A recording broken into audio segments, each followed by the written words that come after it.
ফেব্রুয়ারিতে নির্বাচন হবে, এখানে কোনো শক্তি নাই এটাকে এই নির্বাচনকে ডিলে করবে।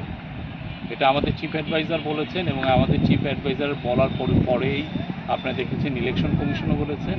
এটা আমাদের পুরো জাতি এটার জন্য প্রস্তুতি নিচ্ছে। আমাদের সরকারের যতগুলো অর্গান আছে ইলেকশনকে প্রিপারেশনে যারা কাজ করে, সবাই এটা নিয়ে এখন সবার পুরোদমে কাজ করছেন।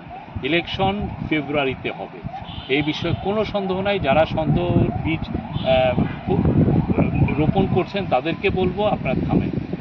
ইলেকশন ফেব্রুয়ারিতে হবে, ফেব্রুয়ারির এই রোজা শুরু হওয়ার আগেই ইলেকশন হবে, এবং ইলেকশন কমিশন খুব অতি শীঘ্রই, ওনারা তো বলেছেন বোধহয় ডিসেম্বরে তফসিল ঘোষণা করবেন, এবং তার আগে যে ইলেকশনের প্রিপারেশনের যে কাজগুলো সেগুলো ওনারা খুব শীঘ্রই শুরু করবেন। আপনারা কি নির্বাচনের যে সঠিক যে পরিবেশ, সেই পরিবেশটা বা অনুকূল পরিবেশ আছে বলে মনে করছেন? অবশ্যই পুরোপুরি জাতি প্রস্তুত।